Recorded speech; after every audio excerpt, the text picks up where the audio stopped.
Hello everyone. तो हम लोग पढ़ रहे थे इंट्रोडक्शन टू स्मार्ट ग्रिड। उसमें पिछले वीडियो में हम लोग ने यूनिट 4 स्टार्ट कर दिया था, micro grid and distribution energy resources. उसमें एक कॉन्सेप्ट ऑफ माइक्रो ग्रिड देख लिया था, उसके नीड, एप्लीकेशन, फिर उसके फीचर्स और एडवांटेज डिसएडवांटेज। इसके बाद ये था कि कंपोनेंट्स हमें डिस्कस करना है। इसके बाद जो टॉपिक बचा है इस यूनिट में, उसमें बहुत ज़्यादा कुछ डिस्कशन का नहीं है। ऐसा डिस्कशन नहीं है जो पहले डिस्कस ना हुआ हो।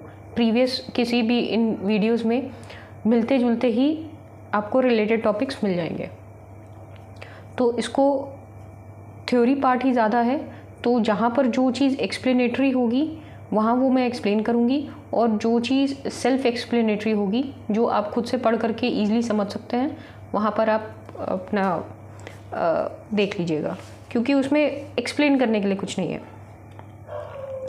अभी यहाँ इसको देख लेते हैं कि what are the components of micro grid. Unit 3 में हमने इसके बारे में बात किया था कि कंपोनेंट क्या क्या है। तो उसमें हम लोग बात किया था कि एक हमारा अगर रेन्यूएबल जनरेशन एनर्जी या ऑन साइट रेन्यूएबल जनरेशन, मतलब ऑन साइट मतलब वहीं पर, जैसे अगर हम अपने लोकेशन पर ही कोई ऐसा सोर्स निकाले, अगर कोई सोलर पैनल लगाते हैं जहाँ से जनरेशन हो रही है, तो वही ऑन साइट एनर्जी जनरेशन हुई, रेन्यूएबल जनरेशन। फिर एक स्टोरेज, जो क्योंकि ये जो रेन्यूएबल सोर्स होता है वो हमारा अनस्टेबल होता है। अनस्टेबल इन द सेंस कि सप्लाई 24/7 नहीं मिलती है, कंडीशनल होती है। तो हम क्या करते हैं कि जब हमको सप्लाई मिल रही होती है उसी टाइम बैटरी या किसी भी और different type of storage devices हम लोग पढ़ चुके हैं पहले वीडियो में, यूनिट 3 में, वो आप देख लीजिएगा। उसको बैटरी में स्टोर करते हैं और फिर जब हमको चाहिए होता है उसको यूज़ करते हैं। कस्टमर लोड, जो हमारा कस्टमर यानी कि हम लोग जो लोड है, और एक stand by generator. Stand by generator इसलिए कि इन केस की बैटरी भी हमारी बैटरी की स्टोरेज भी ख़त्म हो जाए और उस टाइम जनरेशन भी ना हो, तो एक जनरेटर रहे ताकि हम अपनी सप्लाई को इंश्योर कर सकें। तो ये सारे जो चारों है, इसी को क्या कहते हैं, माइक्रो ग्रिड कंट्रोल सिस्टम। यहाँ पर एक यूटिलिटी कंपनी ग्रिड भी है जो कि एक स्मार्ट मीटर से कनेक्टेड है, और ये सारे मीटर इससे, स्मार्ट मीटर क्या होता है आप यूनिट 2 में देख लीजिए, उसमें डिस्कस्ड है सारी चीज़ें डिटेल में। तो ये इससे कनेक्टेड है, ये बेसिक सारा कंपोनेंट है। सारे कंपोनेंट को मैं एक्सप्लेन कर चुकी हूँ डिटेल में। थ्योरी में भी वही चीज़ है कि जनरेशन में क्या है कि हम this could be solar PV, wind, combustion turbines, इन तरह के जो रेन्यूएबल सोर्सेज ऑफ एनर्जी है उससे जनरेशन कर सकते हैं। देन स्टोरेज कैसे कर सकते हैं, यूनिट 3 में डिस्कस किया है। लोड कंट्रोल के क्या मेथड्स हैं, utility interconnection, then microgrid का पूरा कंट्रोल सिस्टम, ये आप पढ़ करके समझ सकते हैं। बेसिक कंपोनेंट्स क्या है, ये डायग्राम, इसको ध्यान रखिए और उसके बेसिस पे आप एक्सप्लेन कर दीजिए। Right, various interconnection issues. अब interconnection issues of micro grid, अब वो माइक्रो ग्रिड को भी इंटरकनेक्शन करने के क्या क्या इश्यूज आ जाता है। तो पहला क्या है, पहला है वोल्टेज और फ्रीक्वेंसी कंट्रोल। फिर पावर इम्बैलेंस, अगर पावर इम्बैलेंस का ये एक इशू डिस्कस कर रहा है कि क्या क्या हमारे ये टर्म्स, आप ये पॉइंट्स याद रखिए तो आप इसके अंदर का आराम से लिख सकते हैं कि उसके वोल्टेज और फ्रीक्वेंसी कंट्रोल करने हमारा एक वो रहता है, प्रॉब्लम रहता है। पावर इम्बैलेंस अगर हो जाए तो उसमें भी दिक्कत है। फिर stability issues in smart grid, smart grid पे हमारा स्टेबल होना चाहिए। Harmonics in DC micro grid, harmonics undesired होते हैं इन सम केसेस, तो वो चीज़ नहीं होना चाहिए। Inverters for DC to AC conversion, हमारा एक इन्वर्टर क्या करता है, डीसी को एसी में कन्वर्ट करता है। हम सबके घरों में लगा रहता है inverter.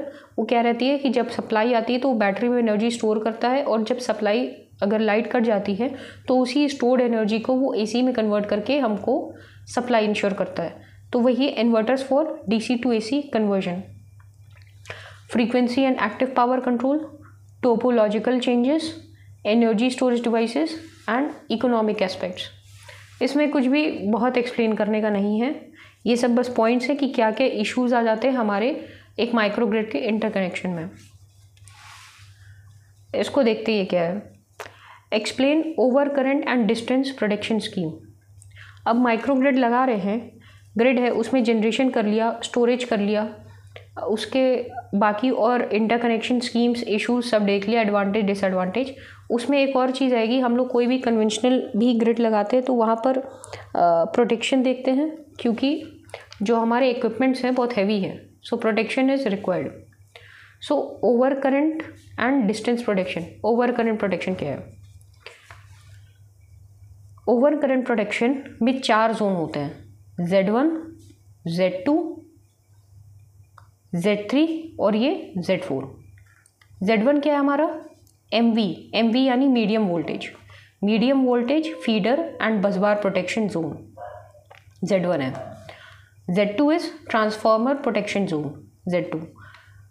Third is Z3, that is LV मतलब low voltage feeder protection zone, and Z4 is micro grid protection zone Z4। इसमें क्या है, हमारे Z1 और Z2 एक्सटर्नल फॉल्ट्स हैं। Z1 and Z2 are external faults and Z2 and Z3 are internal faults. तो हमारा पूरा जो ग्रिड है उसको 4 जोन में डिवाइड किया, Z1, Z2, Z3, Z4। उन 4 ग्रिड को में जो वोल्टेज है, वोल्टेजेस के बेसिस पे हमारा मीडियम वोल्टेज का, फिर ट्रांसफार्मर जोन प्रोटेक्शन, फिर लो वोल्टेज प्रोटेक्शन और माइक्रो ग्रिड प्रोटेक्शन। ये जो मेन माइक्रो ग्रिड है इधर है, और ये दोनों एक्सटर्नल फॉल्ट हुए, ये दोनों इंटरनल फॉल्ट हुए।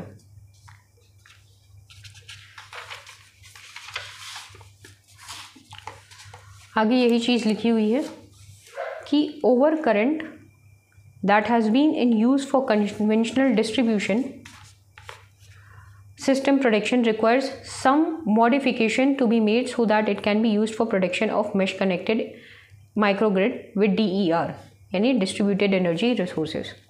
ये बेसिकली कह रहा है कि कन्वेंशनल डिस्ट्रीब्यूशन के लिए भी ओवर करंट प्रोटेक्शन लगा रहता है, बट इसमें माइक्रोग्रिड के लिए हमें कुछ मॉडिफिकेशंस करनी पड़ती हैं। Now in order to understand the proper functioning of the over current protection, let us consider a simple structure. ये वही क्लासिफिकेशन बताया जो मैंने आपको बताया अभी, Z1, Z2, Z3 और Z4 का। और इसमें कौन से आपके नेक्स्ट है, based on the location of fault with respect to DER they can be classified into external, that is Z1, Z2 and internal fault Z3, Z4।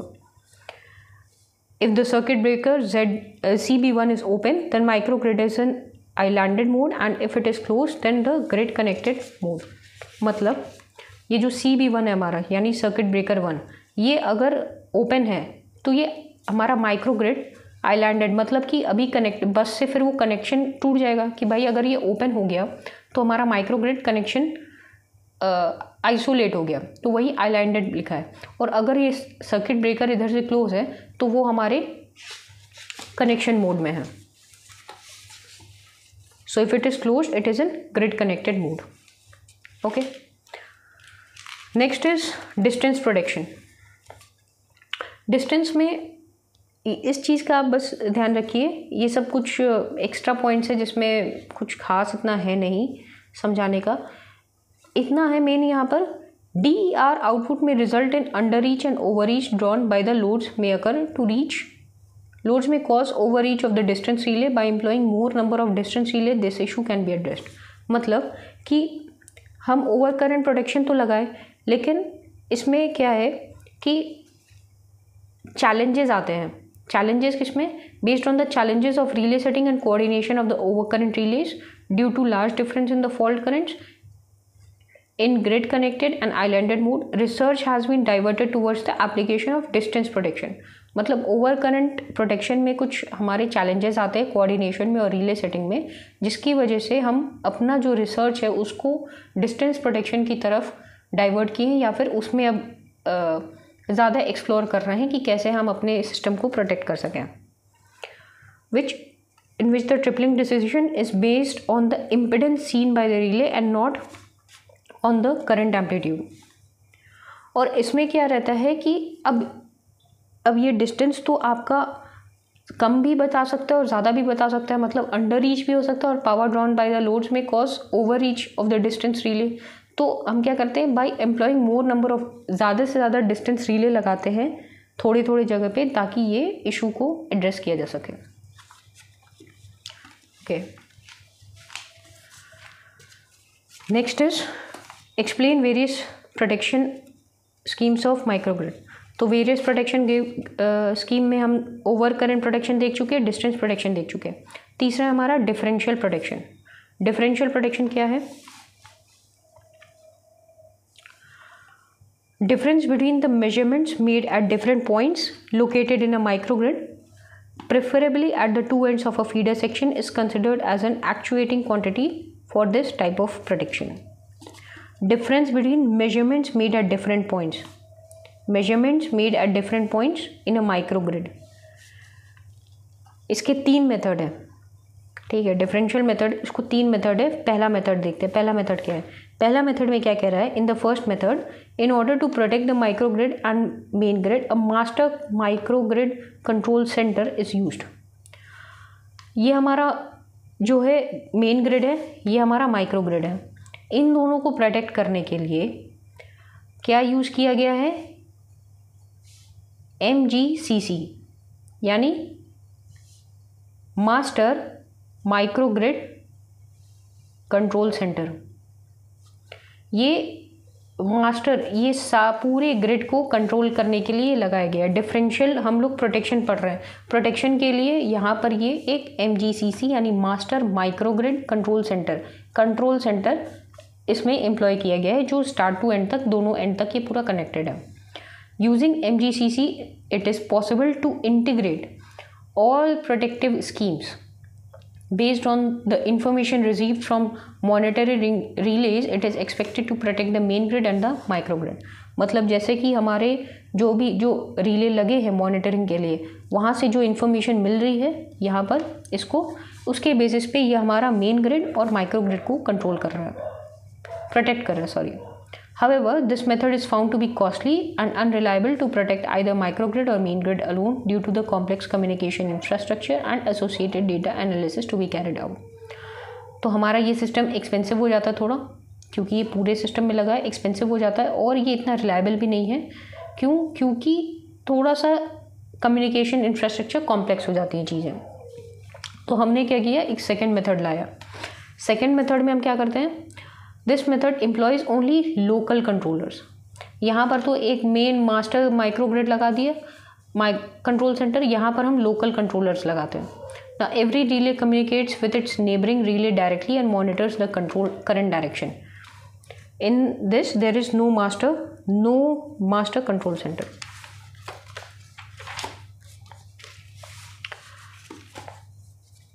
मतलब इसमें क्या है? लोकल कंट्रोलर्स लगा है, मास्टर कंट्रोलर नहीं है, लोकल कंट्रोलर्स लगा है, जो ये हमें प्रोटेक्शन देता है. So whenever reversal of current is sensed the faulted section is isolated. किसी भी सेक्शन में अगर हमको रिवर्सल ऑफ करंट, मतलब जो नॉर्मल डायरेक्शन है उससे डिफरेंट डायरेक्शन मिल रही है, तो वो सेक्शन सिर्फ आइसोलेट यानी अलग कर दिया जाता है. फिर तीसरा मेथड आता है, ये तीसरा मेथड जो है हमारे सेकेंड मेथड का इम्प्रूव्ड वर्जन है. This method is an improvised version of second method. Each feeder has 2 monitoring relays. हर एक फीडर को 2 मॉनिटरिंग रिलेज दिया गया है. In this method magnitude of the fault current is also considered. Magnitude of the fault current is also considered in addition to the direction, unlike the previous two methods. यहाँ पर fault current की magnitude भी consider की जाती है. With this the problem of low magnitude fault currents can be handled successfully. So out of the 3 method second method is more cost effective. Why? क्योंकि पहले method में हम क्या लगा रहे थे? MGCC माइक्रोग्रिड कंट्रोल सेंटर, जो कि एक्सपेंसिव पड़ रहा था. थर्ड मेथड में हम क्या लगा रहे हैं? यहाँ पर 2 लगा रहे हैं, है ना. Improvised version, each feeder has 2 monitoring release. 2 monitoring relay लगा रहे थे, जिसकी वजह से हमारा सिस्टम एक्सपेंसिव पड़ जा रहा है. तो सेकेंड वाले हमारा जो मेथड है वो ज़्यादा कॉस्ट इफेक्टिव है as compared to first and third. भी कंपैरिजन बताया है कि in the first method there would be a time delay as the data analysis has to be completed before the protective action is initiated, and hence it cannot serve the purpose of primary protection. पहले वाले के case में क्या है, पहले वाले जिसमें MGCC लगा है, मास्टर माइक्रोग्रिड, वो क्या है, वहाँ पर टाइम डिले होगा। मतलब कि अगर हमको प्रोटेक्शन अभी चाहिए तो अभी नहीं, कुछ समय बाद देगा, जो कि वो डिसाइड नहीं होगा। कुछ समय बाद क्यों होगा? क्योंकि वो पहले वो डेटा कलेक्ट करेगा, फिर उसकी एनालिसिस करेगा, और एनालिसिस हैज़ टू बी, वो पूरी कंप्लीट होनी चाहिए, उसके बाद ही वो कोई प्रोटेक्टिव एक्शन ले सकता है। तो इतने टाइम में हमारा सिस्टम हो सकता है पूरा डैमेज हो जाए, तो इसीलिए वो ज़्यादा रिलायबल नहीं रहता है। Purpose of primary protection. Next is in the third method, यानी तीसरे ये वाले मेथड में, there is an addition of one more directional monitoring unit in each feeder making it expensive. अभी मैंने आपको बताया यहाँ पर 2 मॉनिटरिंग रिलेज लगते हैं, जिसकी वजह से ये सिस्टम एक्सपेंसिव हो जाता है। सो in all these 3 methods, the fault detection and clearance are reliable, and only the faulted section is isolated, causing minimum number of consumers to be affected.